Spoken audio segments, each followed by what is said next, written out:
We have a tech person standing by for a special message from Janet. All right, so I'm Kat Fitzpatrick. Wait, what? Oh, okay. I know some of you and I don't know some of you, but I'm so glad you're here, and I hope by the end of this talk we have a small group, so we'll feel very familiar. Before we get started, I guess I'll just point at you. George is going to advance the slides. Before we get started with this unique story, I would like you to take the index card, the white one that you have, that Ellen was so kind to pass out. And if you're live streaming, just write this down or use your phone notes. What is the first word or phrase that comes to mind when you think of the word Vietnam? Try not to think too much, just write it down. First image or phrase or word when you hear the word Vietnam. I'm only going to give you about 15 seconds. Do you want to participate? There's a... Oh, you can... George, you want to go forward one? Oh, do you need a pen?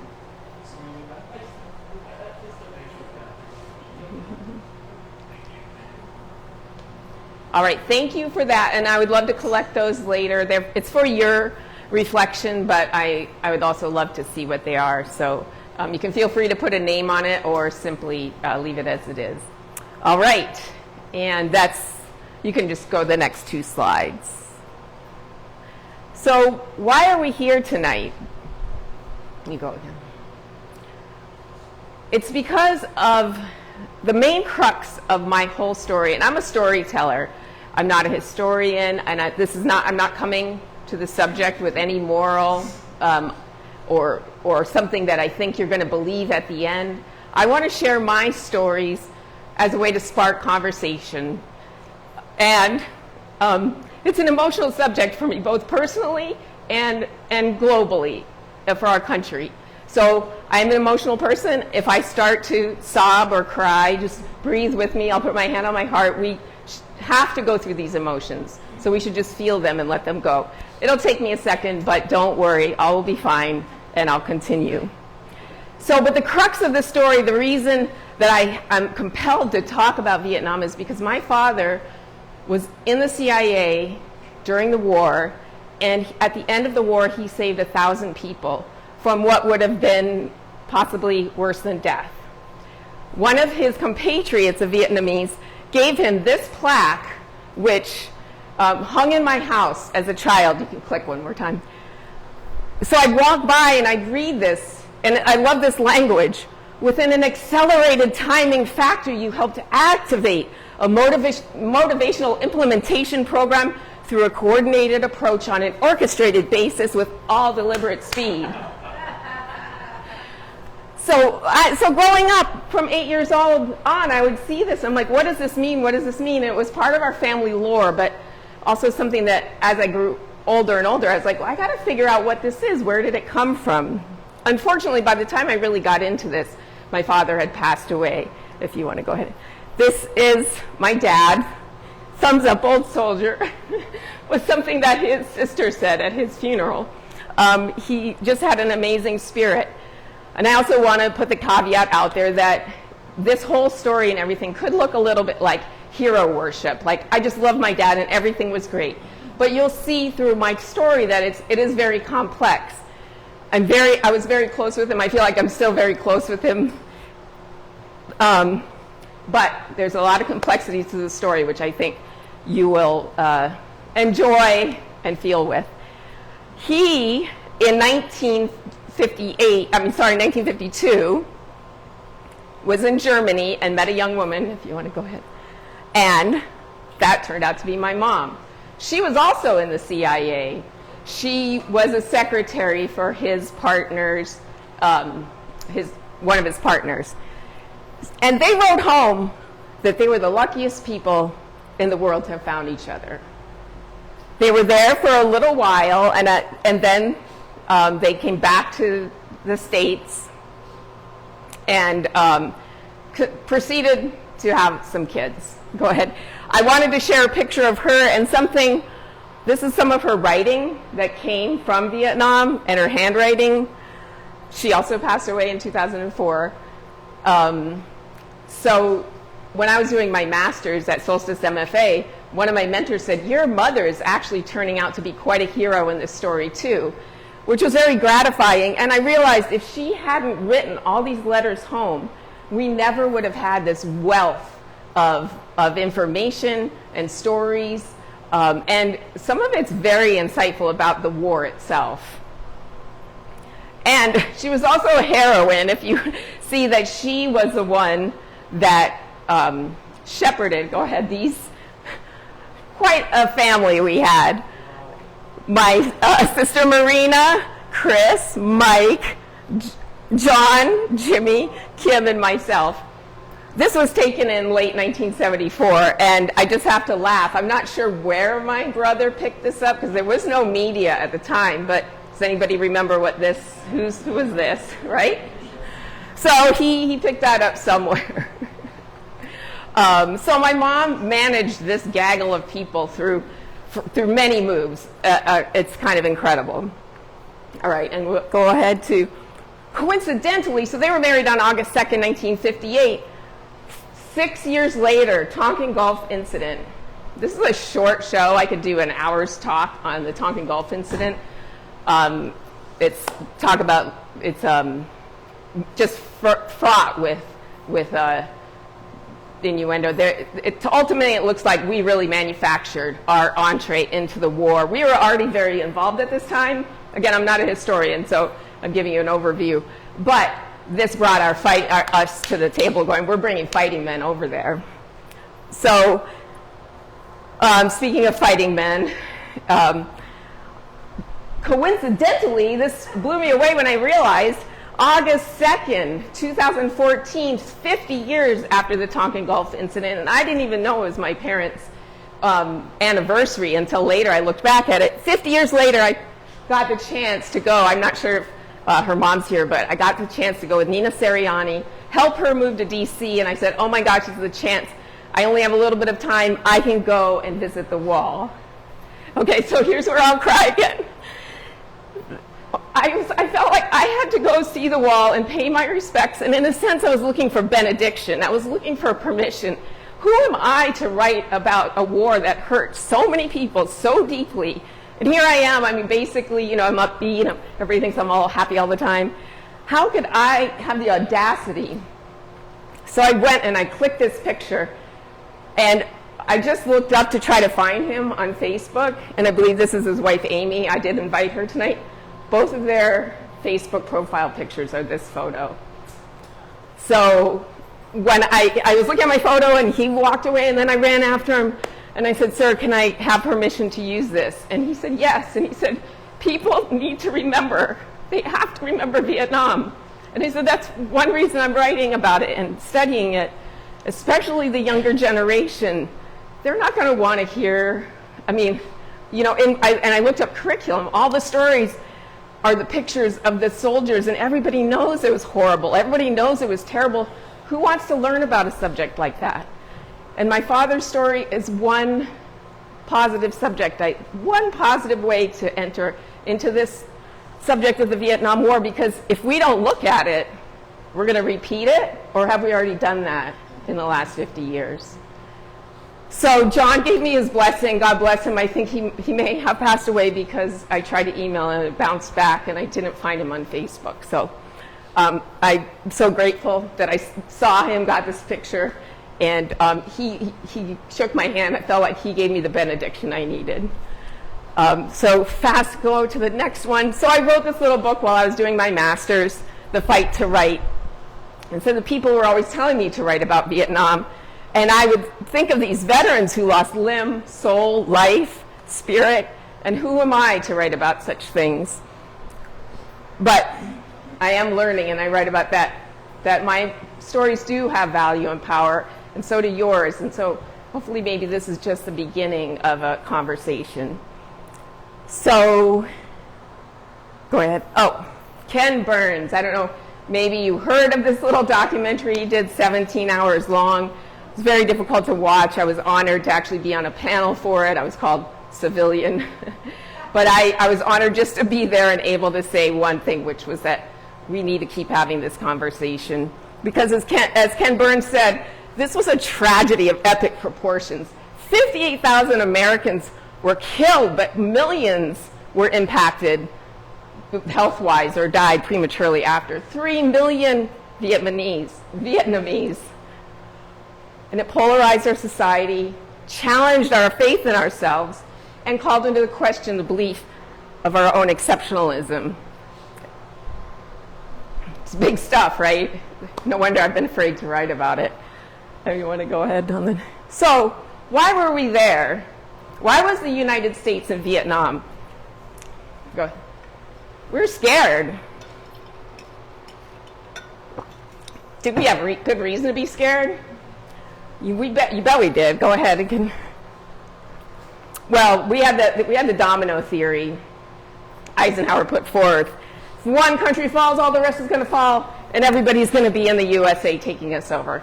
You know, in retrospect, we can see that it was blown out of proportion, right? But these two leaders, Stalin, Mao Zedong, they killed millions of their own people, not their enemies, their own people. So, yeah, people were afraid of communism, totalitarianism. My father said, I was fighting the ghost of Stalin. I said, I love my father. To me, this is a story about his heroism. But he was part of the establishment that was there in Vietnam, thinking it was the right thing to do, where it's the right thing for us to be there fighting communism and creating a safe place in the world for democracy. There's so many reasons that was not a good way to go into that. Yet, he was part of that establishment, and I have to recognize that. He was different, but he was part of it. But fighting the ghost of Stalin was a good reason, if not a good answer. Okay, go ahead. This is Ho Chi Minh, if you don't recognize him. This is his Declaration of Independence. He took Thomas Jefferson's words and wrote his own Declaration of Independence. There was a general that was really uncomfortable. He's like, well, you're sort of plagiarizing. But that's how much he just wanted independence for his country. America had gained independence. He looked up to us. He was a communist, though, because he idealized it and the fraternity, liberty, and equality, which is in some of the text, but it's not, it's our thing. Again, Stalin, Mao Zedong, communism, one big thing. So, but he goes to Truman in 1945 and says, please help us. We want independence. Well, Truman can't say yes. He didn't even answer him because we were allied with the French in World War II, and France had been colonizing Vietnam for over 100 years. So what's to be done? Why were we there? Why was my father there? Well, this is a sweet, kind of sad story. He was in the equivalent of the ROTC program right before the end of World War II. You can advance one. And there he is. He looks so young and hopeful. But what happened was, well, this is fascinating. Somehow, and I don't know where, because I don't think we have German in our lineage, his professors noticed that he had a capacity for language. So they routed him into German language classes. But they took him out of navigation. To be an officer in the Navy, you have to know navigation. And when the test came, he'd actually foresaw it, and he told the professor, but the professor was like, no, it'll be fine. He sat in that test and had to figure out, extrapolate, and according to his sister, he got within a percentage point of passing, but he didn't pass. So he had to take his uniform that he'd already been given, go on the bus, and return it. And when his family came to the graduation, he had to be, nope, I'm not an officer. I didn't succeed. But he got sent to New Orleans and got to do carpentry for a year or so. And his sister said it was really one of the happiest times of his life. He bombed out, but he could handle it. So I think it's one of the first indications of his character. Then he went back to D.C. and he applied to the Foreign Service, or the CIA. And this, I found this, it took me a while. This is actually his acceptance letter. Employment approved, this agency, $3,400 per annum. And I love this part. Desire report soon as possible receptionist temporary building south side of reflecting pool adjacent Lincoln Memorial. So this was his postcard that he had to go and find this strange little building temporarily next to the Lincoln Memorial. So he was in the Foreign Service, and like I said, he had gone to Germany. That's where he met my mom. They went back to D.C., and then he was sent to Korea in 1972. This is actually B. My mom was intrepid. She loved to go out into the country. She went to the DMZ. She like stole an ashtray off the table. She didn't really steal, but she ended up buying it. So she would take us out of the country. Mama-san P and Papa-san P were, Jenny P was our maid, so these were our parents. But we went out, we had this big meal. I could do a whole story on this one. But why was my dad in Korea? It took a while for me to kind of figure this out, and this is my surmise, my hypothesis. Was that the one with the China? Can you go back one, I think? Or is it? Yeah. Sergeant Herbert A. Freeman, he may be on the call, I hope he's here, he's retired. He studies PSYOPs. He has the most amazing website, Psychological Warfare, or PSYOPs. And he wrote about, I found this in his website. Nixon went to China, so Jim had to close down his long-running Chinese broadcasts from, it was Korea. Anybody remember Nixon going to China in 1972? Well, that didn't just happen. There had to be preparation for it. And then understanding that my dad was in propaganda. It's called psychological warfare. I mean, you saw the first picture, psychological warfare from that guy. But it was all about this hinting and getting the information into another country in a way that they could hear it. If you go forward too, I think, so it's early in his first term, Nixon, through his national security advisor, Henry Kissinger, sent subtle overtures hinting at warmer relations. So it's my conjecture, my thought, that my dad was part of those subtle overtures. Meanwhile, we were learning anti-communism at a young age. I just love those pictures. So then he couldn't work in Korea anymore, so he was sent to Vietnam, embassy roof. I just want to point out the embassy roof. And this book, clipping of his book, Frank Snepp was a CIA analyst. He was actually invited to our house on several occasions. I think they were kind of friends, although I've never been able to connect with him. But he said anybody at that time who had not been to Vietnam was going to Vietnam. So when my dad's job changed, let's send him to Vietnam.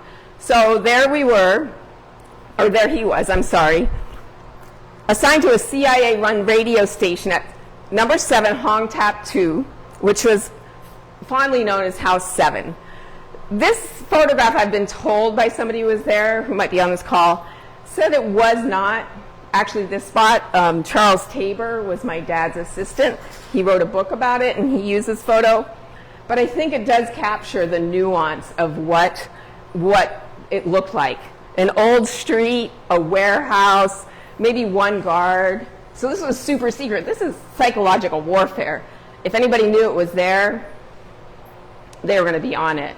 And I don't know if you noticed my mom's first little clipping. It said they had found a Viet Cong in my dad's office. He had confessed to being Viet Cong. And also the rest of that letter said, and they probably know where we live, but they probably knew where we lived before we even got there. So what's to be done? More on that later. All right, so my dad goes to Vietnam. He's working here at House 7. This is House 7. I'm so lucky to have some of these really great photos.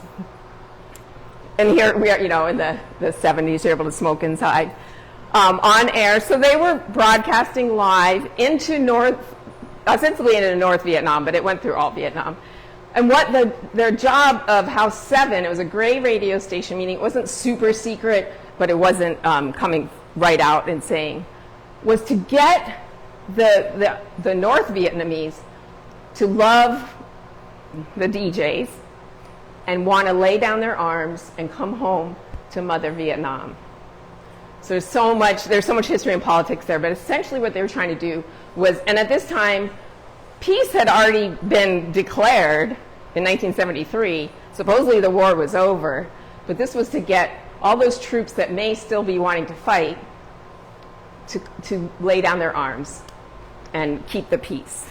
So a couple more pictures. See this? So this is my dad. This is his people. He called all his employees, these are my people. They do these shows, all things live. They had a foursome that they called the Beatles. They were the Vietnamese Beatles. And on the next one, I'll read a little bit from a letter he wrote to my mom. But you know me. After I congratulated Wen Dong, I felt so proud and happy that I felt the tears welling up. So I took off. They just wouldn't understand that. There's so much that goes into each of one of these little improvements that you have your heart and soul in each one and probably overreact when it finally comes off. So you can see from this writing that my dad loved the people he worked with. In her book, Fire in the Lake, I think it might be the next slide, I'm not sure. Yeah, Fire in the Lake. Frances Fitzgerald says, she quotes an embassy official, and he says emphatically, don't you know that this whole war is predicated on a hatred of the Vietnamese? I mean, like racism in, just like in action. And so they're North and South. A lot of people didn't differentiate the two different kinds of people, which we, think of the North and the South. But my dad had something that it struck a chord. He just loved these people. And he writes, I'm not one who thinks our efforts here are or were wasted. These are great people, and I will not concede 1 inch to the communists. In that, I sort of feel like JFK when he told the people in Berlin, Ich ein Berliner, which he meant to say, I am a Berliner, but he said, I am a jelly donut. So, funnily enough, and somebody who's on the call actually helped me and pointed this out, my dad writes, even though I don't know much more than Hai Mat Ba, but it's actually Mat Hai Ba is 1, 2, 3. So he didn't even have 1, 2, 3 right. He was nothing if not humble. This is one of the South Vietnamese generals that worked with him. That was the 2nd anniversary of the radio. All right, and what do I have next? All right, well, so the radio, and I know Van, there were 2 women that were the stars of the show, Mrs. Hien, and that was their stage name. They were also known as, they were Mother Vietnam. That was the voice of Mother Vietnam. This is My Lan. She has a big role to play. I tried to reach out to her and wrote her letters and never heard from her. Frank Snepp, in that book, The Decent Interval, he wrote, the ultimate credit for the salvation of House 7 belonged to My Lan, vivacious, Americanized. She had won the affection of her CIA patrons and was thereby able to ensure that she and her co-workers would not be forgotten. So, won the affection of the CIA patrons. My dad worked very closely with My Lan. He rescued 1,000 people at the end of the war. Was that because he had an affection for her or he loved her? I don't know. This is one of the big questions of this whole story. And by the way, she was close to our family. I don't have it anymore, but I have a picture with her somewhere, some archive that's lost. But so why were we there, the family? So why would you move a family to a war zone? I wrote a short something for middle graders, and the editor was like, this would never happen. I'm like, actually it did. It's based on a true story. George Martin, I used to really hate him, but now I kind of feel sorry for him because he was put in Vietnam kind of as a patsy. They knew he had lost a nephew in 1965, an adopted nephew. He wanted so badly for Vietnam to be okay, to it all just to be good. So in 1974, it'd been 1 year already of peace, supposedly. So it's safe for families, come on over. Well, how can anybody resist that invitation? We had been in Taiwan for 2 years without my dad. And so, go ahead if you want. And my mom, of course, had been missing my dad. 2 years. Also, she was taking care of 6, 7 kids by herself and a dog. And then go ahead. And then, oh no. Well, I can say what this says. For some reason, it got all squiggled. This is my dad and I at Vung Tau Beach, which was this amazing beach that was used by all the soldiers and CIA people. So we got to be reunited. And he had written, you will indeed be coming to live in Vietnam after this. I think you'll like it. It'll be an adventure for the whole family. And he has really cool writing, too, so I'd put this signature. Okay. All right, so what was it like to live in Saigon in 1974 and 75? You'll be surprised. We had a great time in some ways, and there may be some people who live there, they might be on the call, but I know they actually really did love it. I was 8 years old. I don't really have a lot of memories. I've worked on it, kind of excavated. I do remember, this is our dog Buffy, you can barely see it, my brother John. When we moved in, I looked at this plastic stuff instead of glass, and I said to my other brother, Chris, why don't we have glass in the windows? And he goes, well, that's because in case of bombs, they won't shatter. And I was like, wow, isn't it great that somebody thought about our safety and well-being by not putting in glass? So you start to try to normalize things, you know, you get in these situations. All right, and then next, we moved in July 74. So what happens? Nixon, and supposedly it's getting safer, right? Well, Nixon resigns, and that's, talk about domino effect. My mom writes home, well, it looks as though Nixon has had it. I'm so sick of it. And even if he is wrong, it still makes one want to weep. So the whole atmosphere in Saigon is suddenly much more at odds. What is going to happen here? Everything in America is falling apart, much less over here. Okay, go ahead. And this my dad wrote home. Can you imagine this?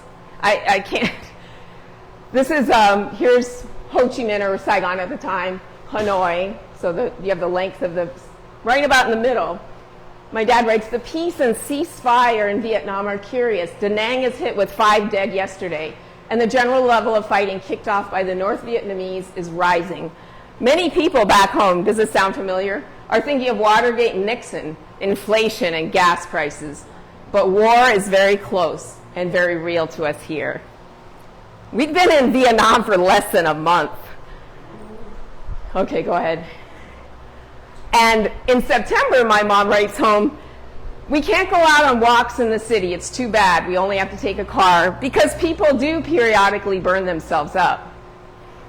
I think I went back and I looked, and there was no self-immolations that I could find in the 1974 time. But she was thinking of this picture. Does anybody recognize this picture? JFK said that this was the most emotionally provocative picture of the time. Quang Duc lit himself on fire in protest. For so many years, I thought he was protesting the Vietnam War. I mean, was that what we were doing in America? He was protesting the treatment of Buddhist monks by the two government who we were supporting. Vietnam was primarily been a Buddhist country. For some reason, the Catholic contingent felt that they had to be totalitarian, hated the Buddhists, treated them so badly that a monk burned himself up and really sparked the focus on Vietnam. But here we were, we couldn't go outside. And in Taiwan, we'd have this big house, we could run around and do whatever we wanted. Not anymore. All right, go ahead. Halloween, this was a good time. So there were the two protesters. I vaguely remember this day. I'm at school. We have to get out for some reason. My mom writes home, the demonstrations at the beginning of the month were bad. On the 31st, the kids went off to school as usual, and then I received a call from the embassy saying school is going to be shut down and send my driver to get the kids home. So the driver could barely get through the police and the barbed wire to get us home. I imagine I blocked it out. I was probably sitting in the car just looking at people protesting, barbed wire and police banging on the windows. That was a scary Halloween, and yet for some reason we couldn't go out, so they set up this big this big thing inside where we had to creep into a room, and then my dad would scream, and my mom wrote home, "We scared the H out of them." And I was like, did we really need that after this? I don't know. So go ahead. But, you know, we did some normal things. We went to see the zoo. You can see how happy I am here to go to the zoo. I took the kids and a couple others to the zoo not long ago. It was such a pleasant surprise. She wrote home about it was much nicer than the zoos in Korea and Taipei. We also did a nice, let's see, go ahead. Oh, no, this is not the good one. Get Americans Day. My dad says, hey, we should go sightseeing in Bien Hoa, just, 15 miles up the road. And my mom says, is it Get Americans Day? She wrote home, this seems to be a city of rumors. No one knows what to believe. Get Americans Day was like we went out and the Viet Cong or had its heyday, so it could be your last. So we didn't go to Bien Hoa after all. But we did do a boat ride on Saigon River in December. And I wasn't doing it as I was sitting there. We took little pictures. This is another time I remember talking to my brother Chris, and I said, we were just standing there, and I was like, oh, isn't it so beautiful? He goes, wow, look at all that greenery. He goes, there could be a Viet Cong out there anywhere. I'm 8 years old. I'm like, what is a Viet Cong? But it definitely, it was a wonderful, relaxing day, except for a little fear and a little bit of trepidation there. So fast forward, we made it through Christmas and everything, and we get into February. My dad asks Mylon, the radio star, what the family plan is. What is your dad going to do if the communists keep coming toward us? Mylon says he's going to shoot us all and then commit suicide. So imagine you have employees. Some of you probably have managed people, and you're in a situation where the option that your employee has is to kill themselves or have somebody kill them, and then that person can kill themselves to avoid the communist takeover. So this is in February, so my dad's already thinking, right, this is not looking good. It's not looking good. What's going to happen? But then March comes. My parents get my brother a bowling ball, a 10-pound bowling ball. It was one of the things to do near Tonsonet Airport. You go to the bowling alley. And I was like, why would you, if you think you're going to leave, why would you buy this huge, piece of sporting equipment? But again, that's, what you're trying to normalize. You're just trying to have a life. But by the end of March, we had, the end was near. Back up to Da Nang, on the 30th of March, just 3 days before we would fly out, North Vietnamese forces captured Da Nang, sweeping across the vast air bases where U.S. forces had first been greeted in 1965 with flowers. So just 10 years later. So meanwhile, of course, my mom is going nuts trying to figure out what to do, and she has 6,000 pounds of household goods and 7 kids and a dog. How do we get out of there? But we did manage to get out. Obviously, I'm here. But look at this. What did it look like to leave? This is actually not my family. This is a photo of this Paul Dominguez, who is a family friend. They left a few days after us, and I laughed when I saw this picture. It looks like a holiday outing. It looks like kids on a field trip. Except, they're 14 years old, and that's a Budweiser can. So I'm not sure what's going on there. So this group got out, but, they were doing okay. They managed to get out there. If you look at what happened to our family, oh, shucks. I'm not sure why it didn't come through. But essentially, this was my mom's daytimer. And it says here, weary. And over here, my brother Mike wrote a letter home. And he said, to my dad, who's still back in Vietnam. He stayed with his people. He said, Dad, we had a hard trip. The number 1 engine went out. And, Mike was 11 or something. Basically, my mom wrote this long thing about how they took off, the engine fell off, they had to land, they went down, they had to wet down the plane. It was just a nightmarish thing. But we fared better then, oh, and just I need to put a little plug. My brother Mikey, he passed away in 2014. I could never have done this work without him because he actually took all of my parents' letters and calendars and scanned them in, and now I have them as digital documents. So I'm grateful to him for doing that, and he's constantly a part of this project for doing that. But all right, so, however, one tragedy follows another. My dad writes, I cry. We left on April 3rd. This is the baby lift, which was an April 4th concerted effort to get a lot of orphans out. We were supposed to be on that plane. My mom was a huge philanthropist. Even though she had 7 kids, she was always going to orphanages and helping out and having people come to our house from different walks of life. I'm not sure why she changed her mind. Possibly it was because our family of the 8 of us were going to take up a lot of space, and it would have taken space from orphans. It wasn't until I was in my 40s that I realized I carried the survival guilt. I thought that many of these orphans had died because I was not on that plane. We gave up our spaces so they could have seats. And then it crashes. And actually more people survived than was initially thought. But as my dad said, I cry. And apparently Saigon, people had already started evacuating, and it just, the morale just fell. It was nightmarish. And then this is just a picture of what it looked like before they took off. So there is now, there's a Facebook group I'm part of, even though I wasn't on the plane, and there's just some amazing stories about people in that group coming back together and supporting each other. All right, so so we had left.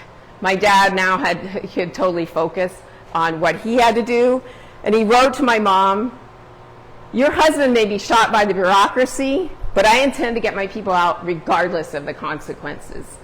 So he found it in himself, again, for his love of the Vietnamese people and the people he worked with, to get, to pull it together. And he wrote, they're thinking of getting 1 million people out, but I don't believe it. They may try and cry and say, we're sorry, I'm not operating that way. I may fail, but I intend to do what is necessary before the crunch comes and succeed. There are many details I can't write here for obvious reasons. If we make it, it will be an odyssey worth writing a book about. If we don't, it still will. So I'm going to go through his evacuation by the 2015 trip I took to Vietnam to follow in his footsteps. This is different. Anybody saw the little video I put out? It's different than that. But and a lot happened on that trip, but I'm only going to be able to cover just a very little because of time. So in 2015, I headed off. You're just all gung-ho for the 40th anniversary of my father's getting his people out. When I got there, it hit me. It's like, oh my goodness, it's the 40th anniversary of their independence when they kicked us out. We were welcomed in Saigon, but it was sort of it was one of those moments like, oh boy, I wasn't thinking that through. Okay. So the House 7 evacuation took place from April 21st to 30th. And when people think of evacuation, I'm not sure how many of you, there's an idea this comes to mind. It's so funny. Anybody think this is the embassy? It's so funny how these things are that you think that's it. This is actually called the Pittman Building, and my guide took us there. Was one of the first places he took us. The Pittman Building is this little apartment building, and that image was taken by a photographer. I'm sorry, I forget his name. And it became this iconic image of let's get people out of here. But it's just a little apartment building in the middle of the city. And I'm actually standing here in the next picture. This is the church that we used to go to when we were in Saigon, the Notre Dame Church. And you can see the Pittman Building over here. I'm putting that there because I like the image. I was there contemplating, what is all this? How does this mean? And how can I connect to it when I'm here in Saigon again? And go ahead on to the next one. Oh, I have to give a little plug for my daughter, Chelsea, at the last minute, she came and accompanied me and turned this trip from a really hard, lonely, emotional trip to one that was really fun and satisfying. And it was her birthday. So anyway, that's my baby, Chelsea. Hopefully she's here. All right. So we were in Ho Chi Minh for quite a while. I'm sorry, Saigon. Even when I was there, it's still called Saigon. And my dad knew that he had to get people out of Saigon because that evacuation scene where people are scrambling, he knew that was going to happen. So he came up with a plan to relocate the radio station so they could keep broadcasting from a safer spot.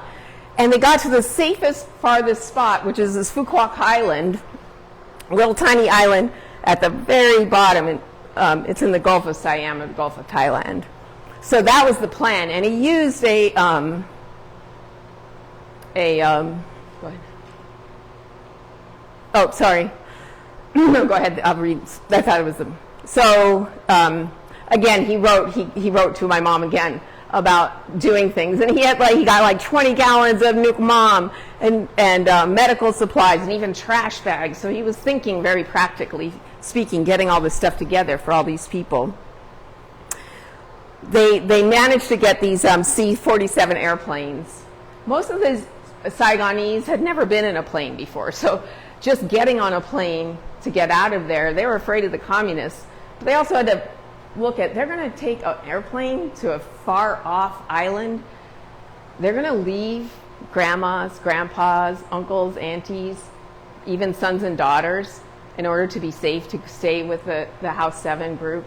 So this is like even though it's like this entree to safety, just a very huge undertaking. I mean, it's unimaginable, really.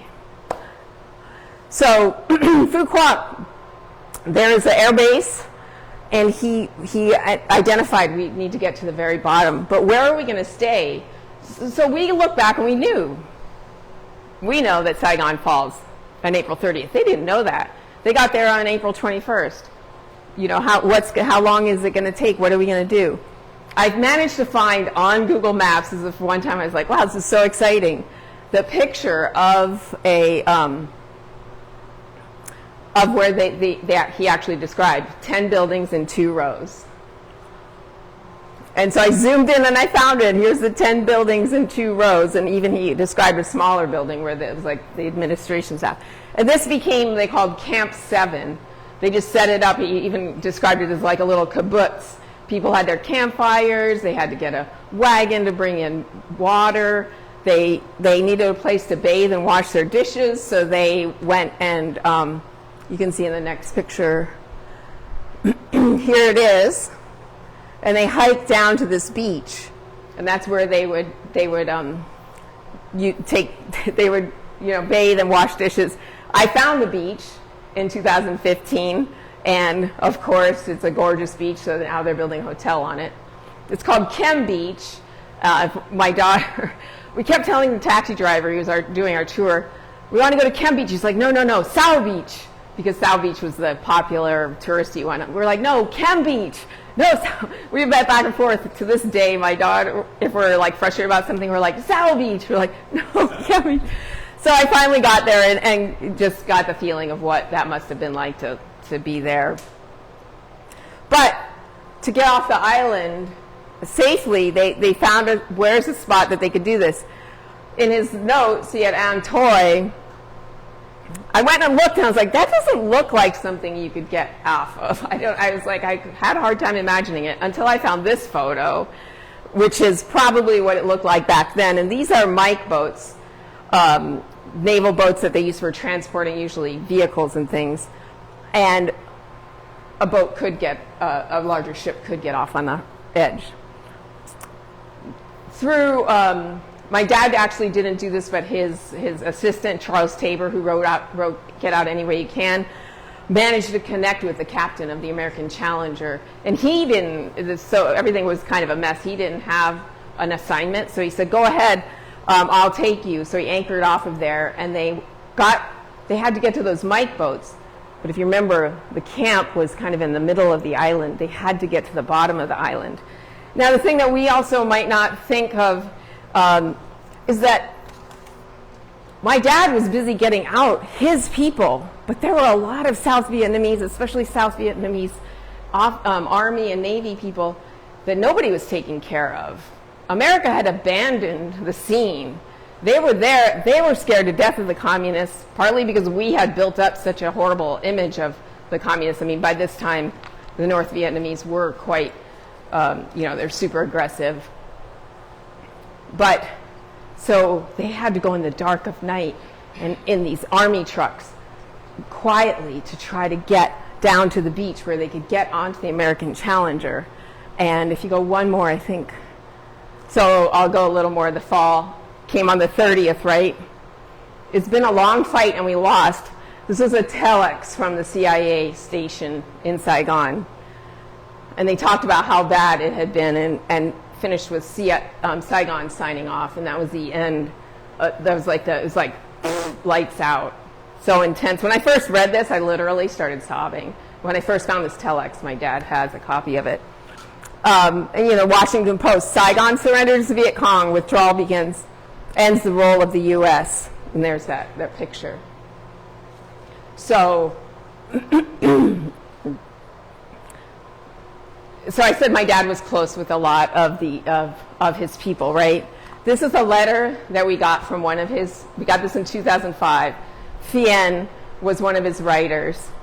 He said, "One thing I will never forget," he wrote, "is the moment of pandemonium of the fall of Saigon in the radio room at the Phu Quoc Island," so they had reestablished the radio, "when we received the ultimate message from the U.S. Embassy. Go ahead and good luck. Get out any way you can. You're on your own. Your father held my hand and said, 'Well, let's go, Thien.' And then he quietly smiled and said, 'I hope luck is with us.'"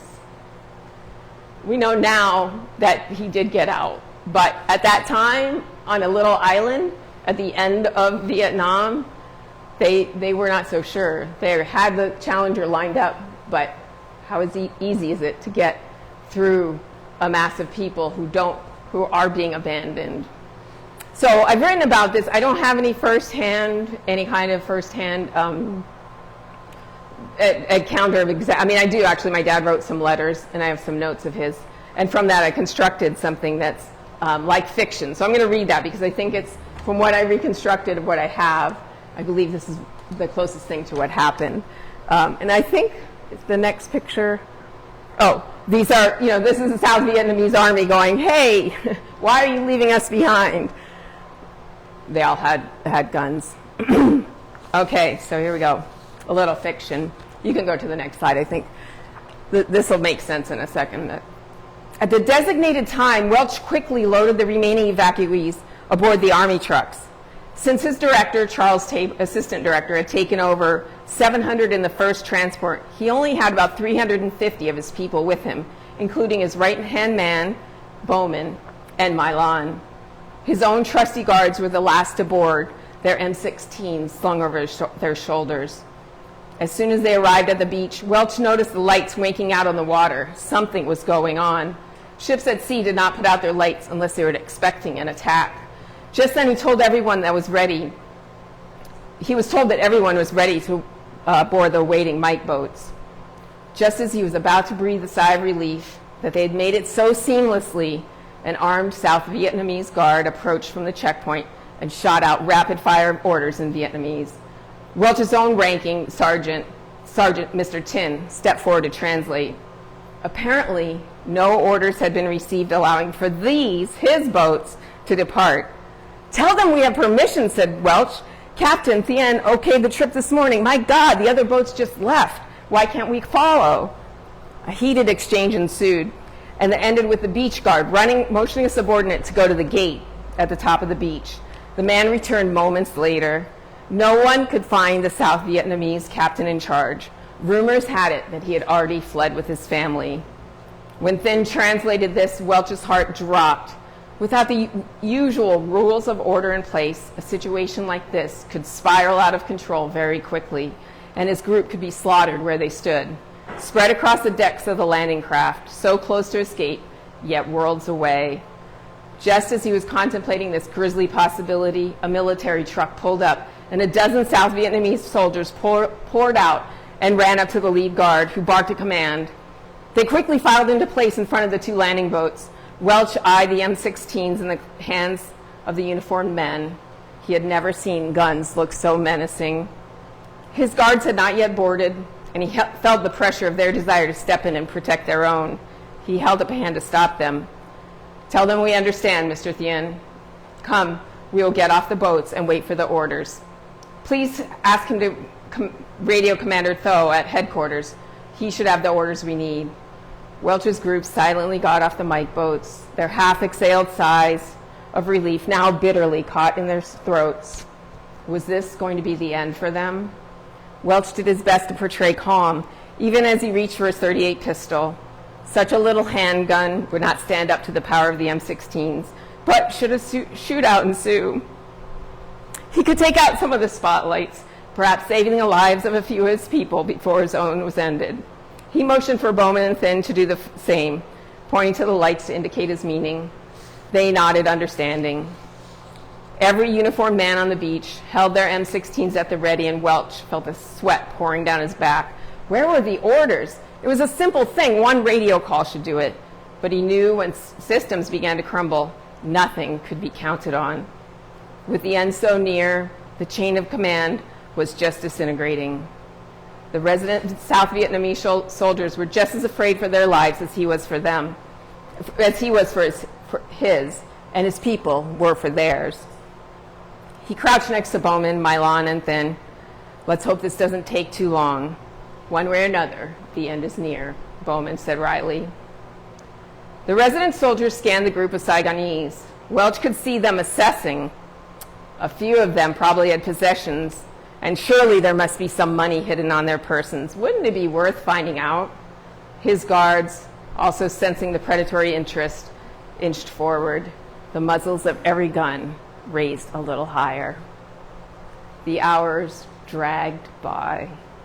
It had been just after 10 p.m. when they reached the beach, and at 1 a.m., the House 7 senior staffer, one House 7 senior staffer, moving very slowly, pulled out her South Vietnamese identification card and shifted it toward her mouth. Over the next several hours, she chewed it into obliteration, erasing her name, her photo, and the South Vietnamese flag forever. Her neighbors in the sand, seeing her precaution, carefully followed suit. It wasn't until the light began to rise in the east that a break in the standoff came. Into the silence of the pre-dawn ripped the grinding whine of a straining engine. As it shot past the guard station, a staccato of shots reverberated through the air. Every guard and soldier on the beach raised his gun and clicked it into firing position. Welch felt a hair rise on the back of his neck. The Jeep careened to within feet of the group, spraying sand in a wide arc, and House 7 engineer Don Gass jumped out before the vehicle had even fully stopped. A half a dozen guards jumped off the back and quickly joined ranks with their compatriots who were already standing watch. "What the hell are you still doing here on the beach?" Gass sputtered. Welch stood up, his legs almost buckling from the long night of defensive crouch. "Damn it, Don, what the hell's going on?" Gass looked startled. "What? Didn't you hear the shots? Don't you know you almost started a firefight?" He indicated the raised weapons. Gass seemed to take in the situation for the first time. He looked toward the kiosk and raised his hands in a conciliatory gesture. The two guards stared at him, the muzzles of their automatic weapons pointed right at him. Welch took a step to the side. "Sorry, sorry," he shouted, "sorry." The guards stared back sullenly but lowered their weapons, if only slightly. Gass turned to Welch. "Works every time." The tension in the air was palpable. Welch decided not to pursue it. If no one had fired by now, they were probably safe for the moment. He looked at his people staring up at him. Their faces were taut with fear and anxiety. "Look, Gass," he said, "I need your help. We're in a stalemate here. Their guards against ours. Can you get back in the Jeep and go find Commander Tho and tell him to send the goddamn permission to get these two Mike boats off the beach to our ship?" Sure, said Gass, climbing back into the Jeep. "I'll do my best, but the situation's been getting worse by the hour." The last words were a shout over the engine noise. Gass was already heading out, picking up speed, oblivious to the guards' angry faces as he approached the kiosk. He held up one hand in a conciliatory gesture as he passed them by.